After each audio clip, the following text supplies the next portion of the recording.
माननीय उपमुख्यमंत्री श्री एकनाथजी शिंदे साहेब यांच्या संकल्पनेतून आणि निधीतून ठाण्यातील हिरानंदानी मेडोज परिसरात एक आगळा वेगळा ऑक्सिजन पार्क तयार झाला आहे। या उद्यानाला राजमाता जिजाऊ ऑक्सिजन पार्क असं नाव देण्यात आलं आहे।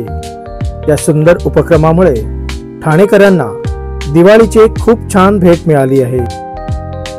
उद्यानाच्या गेटवर उद्यानाची वेळ, हीच वेळ का आणि सायंकाळी 7 नंतर वेळ योग्य का नाही याबद्दलचं विश्लेषण दिलं आहे।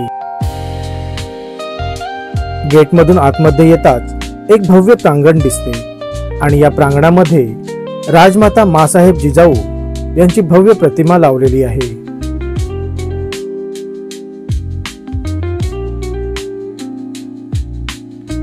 सभोवताली कॉन्क्रीटचं साम्राज्य आहे, पण या कॉन्क्रीटच्या मध्येच हे हिरवगार मैदान आहे। या हिरवाईमध्ये प्रत्येकाला यावंसं वाटतं आणि इथे आपला वेळ घालवावासा वाटतो। सर्व ठिकाणी अशी उद्यानं व्हावी असं मला वाटतं, जेणेकरून लोकांना कॉन्क्रीटच्या जंगलातून निसर्गाच्या सान्निध्यात येण्यास आणि 100% शुद्ध ऑक्सिजन असलेली जागा मिळावी असं वाटतं। इथे या चार्टवर प्रत्येक व्यक्तीने आपल्या वयानुसार किती चालावे, जेणेकरून किती कॅलरीज बर्न होतील याचं मार्गदर्शन केलं आहे। नागरिकांना सकाळ संध्याकाळच्या वेळेत फेरफटका मारता यावा यासाठी 500 मीटर लांबीचा पथ तयार करण्यात आला आहे। त्या पथावर प्रत्येक ठिकाणी अंतर नमूद करण्यात आले असून नागरिकांना किती अंतर चालले हे समजू शकेल। तसेच योगा आणि व्यायामासाठी स्वतंत्र जागा ठेवण्यात आली आहे। पक्ष्यांना त्रास होऊ नये म्हणून विद्युत दिवे कमी उंचीवर बसवण्यात आले आहेत। मार्गालगत बांबूंची लागवड करण्यात येणार आहे। या सर्व उपक्रमांमुळे ठाणे शहराला एक नवे हरित फुफ्फुस मिळणार आहे।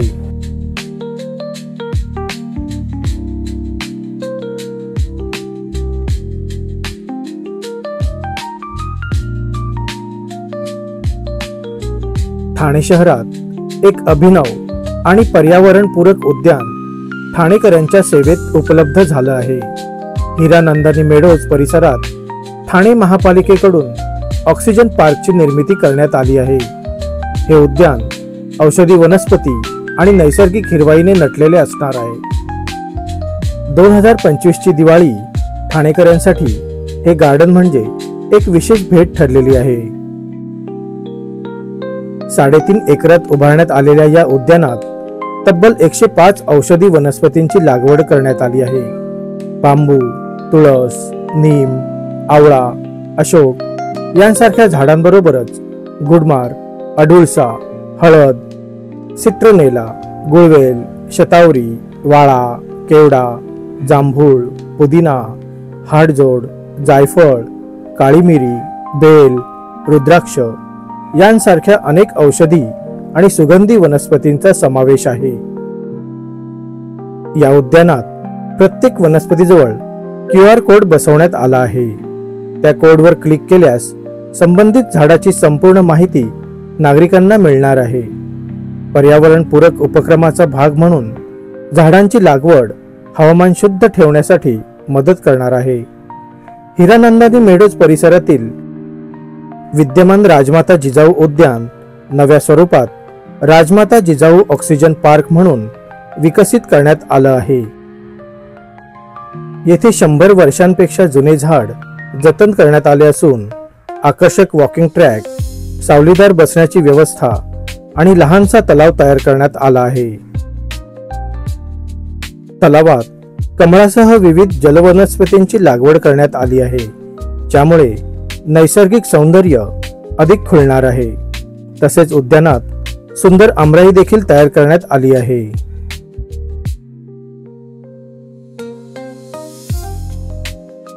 वॉकिंग ट्रॅकवरून आतमध्ये जाण्यास मनाई करण्यात आली आहे, जेणेकरून झाडांना कोणत्याही प्रकारची इजा होणार नाही आणि याची काळजी आपणही घेतलीच पाहिजे ना।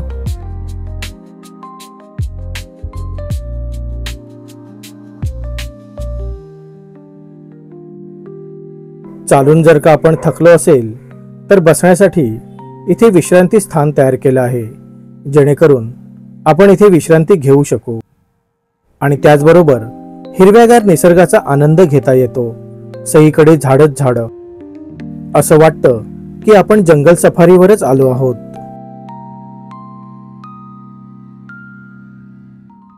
निसर्गाच्या सान्निध्यात चालताना सर्व प्रकारचा थकवा निघून जातो, एक नवीन उत्साह मनात संचारतो, आपल्यात एक वेगळ्या प्रकारची ऊर्जा निर्माण होते। 100% शुद्ध हवेत 100% शुद्ध ऑक्सिजन मिळतं आणि या कॉन्क्रीटच्या जंगलात असे वातावरण असणं म्हणजे एक भाग्याचीच गोष्ट आहे। इथे आपण पाहतोय झाडाचं नाव आणि त्याचा उपयोग हे सर्व काही दिलेलं आहे। अशा प्रकारची झाडं आपण आपल्या गार्डन मध्येही लावू शकतो, आपल्या विंडो मध्ये, बाल्कनी मध्ये अशा प्रकारची झाडं लावून आपण त्याचा आयुर्वेदिक फायदा घेऊ शकतो। पूर्वीप्रमाणेच आताही मोठ्या प्रमाणात लोक आयुर्वेदाकडे वळत चालले आहेत, त्यांना आयुर्वेदाची महती कळत चालली आहे। म्हणतात ना, जुनं ते सोनं, आयुर्वेदाचंही हेच आहे। म्हणून तर लोक मोठ्या प्रमाणात आयुर्वेदाकडे वळत चालले आहेत।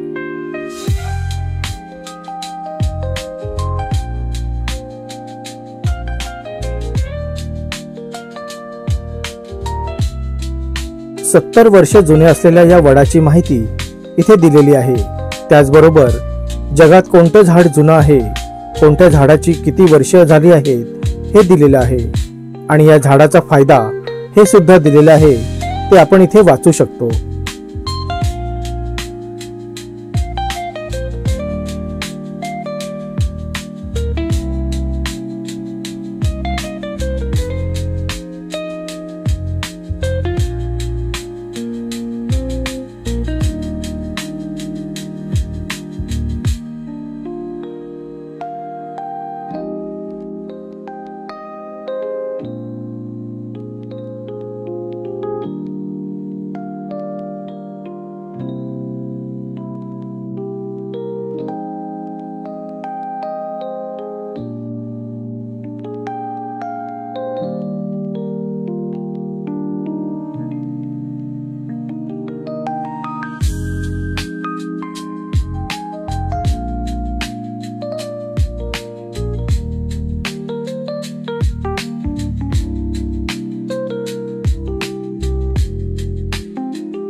मित्रांनो, आवडली ना तुम्हाला माहिती?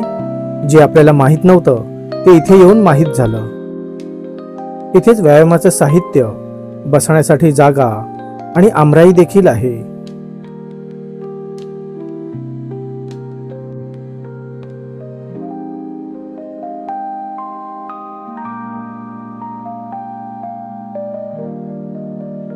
कॉन्क्रीटच्या जंगलामध्ये असलेलं हे निसर्गाचं स्थान नक्कीच सगळ्यांना आवडलं असेल। इथे येण्यासाठी कोणत्याही प्रकारची फी आकारलेली नाहीये, त्यामुळे आपण निसर्गाचा मनसोक्त आनंद घेऊ शकतो।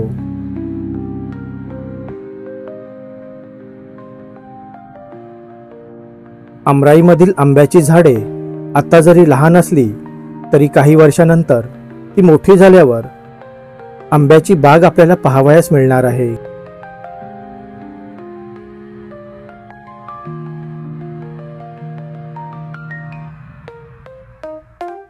हा सुद्धा एक सुंदर उपक्रम आहे, प्रत्येकाने हे केलं पाहिजे। कारण झाडं लावली, जपली तर ऑक्सिजनचा तुटवडा आपल्याला कधीच होणार नाही।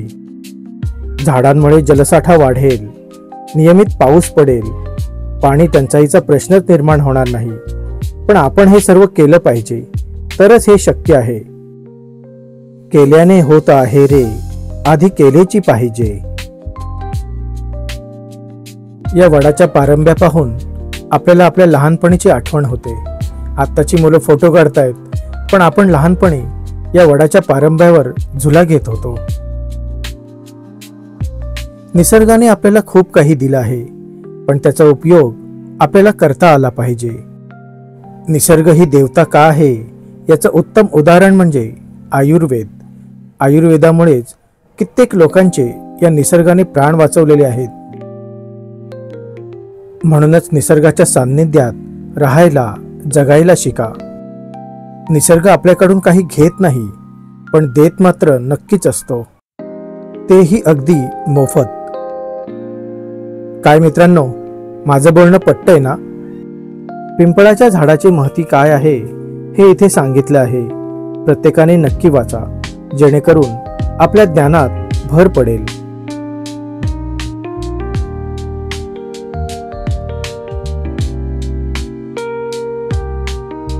मित्रांनो, प्रत्येक झाडाची एक विशेषता असते आणि अशी विशेषता जर का लिहून ठेवली तर नक्कीच आपल्याला याचा फायदा होईल. कारण अभ्यास करून तर नाही, पण ॲटलिस्ट हे वाचून तरी आपल्याला त्याबद्दलची माहिती कळेल.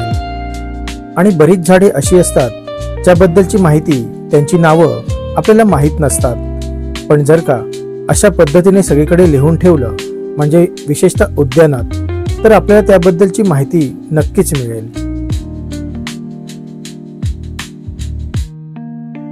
हे एक असलेले इथे छोटंसं तळं आहे. यामध्ये वेगवेगळ्या प्रकारचे कमळ, वेगवेगळ्या प्रकारच्या वनस्पती आहेत. या तळ्यामुळे आजूबाजूच्या झाडांना पाणीही मिळतं.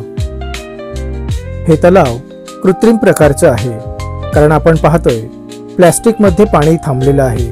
म्हणजेच जर काही प्लॅस्टिक नसतं तर पाण्याचा निचरा लवकरच झाला असता आणि हे पाणी इथे आपल्याला पाहायला मिळालं नसतं.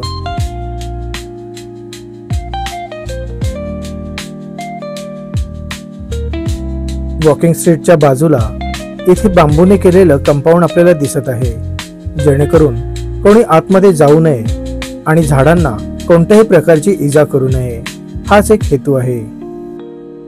आपण हा जो समोर मानवी चेहरा पाहतोय तो 2 रंगाने रंगवलेला आहे. एक काळा रंग आणि दुसरा निळा रंग. काळा रंग हा नॅचरल म्हणजेच मानवी मनाची वास्तविकता दाखवतो.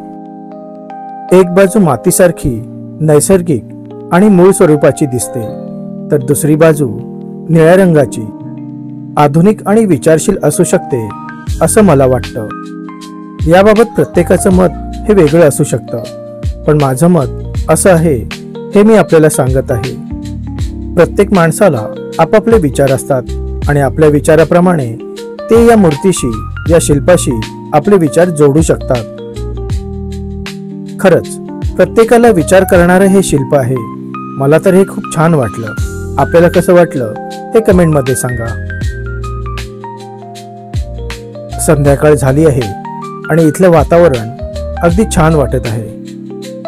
मित्रांनो, या ठिकाणाला तुम्ही नक्की भेट द्या. आपल्याला एक जंगल ट्रेक केल्यासारखं वाटेल. खरंच खूप सुंदर जागा आहे ही. जंगल ट्रेक करण्यासाठी आपल्या ठाण्यामध्ये येऊर तर आहेच, पण काही तासांसाठी आपण इथे येऊन जाऊ शकतो. निसर्गाचा आनंद घेऊ शकतो. इथल्या झाडांबद्दलची आणि इतरही झाडांबद्दलची माहिती आपल्याला इथे येऊन मिळते.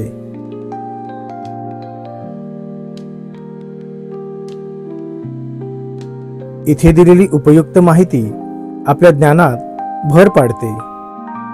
फिरण्याबरोबरच आपल्याला इथे जनरल नॉलेजही मिळतं. वयोगटानुसार आपण किती चालावं, आपले किती कॅलरीज बर्न होतील याबद्दलची माहिती इथे दिलेली आहे. आजच्या फास्ट फूडच्या जगात ही माहिती असणं गरजेचं आहे, कारण आपल्याला आजारांपासून दूर राहायचं असेल तर हे केलंच पाहिजे. आणि अशा प्रकारचे पार्क जर विकसित झाले तर कोण चालायला जाणार नाही. आपल्याला जर फिट राहायचं असेल, भावी आयुष्यात कोणत्याही रोगापासून दूर राहायचं असेल तर चालणं हा एक उत्तम उपाय आहे. मित्रांनो, कॉन्क्रीटच्या जंगलात असलेलं हे निसर्गाचं छोटं जंगल आपल्याला कसं वाटलं हे कमेंट करून सांगा. आणि ठाणे हे जसं तलावांचं शहर आहे, ते काही वर्षांनी छोट्या जंगलांचं म्हणजेच उद्यानांचं शहर बनेल असं मला वाटतं. आपल्याला काय वाटतं हे कमेंट करून सांगा. आणि आपलं रूपरेषा हे यूट्यूब चॅनल लाईक करा, शेअर करा आणि सबस्क्राईब करा. धन्यवाद. जय हिंद, जय महाराष्ट्र.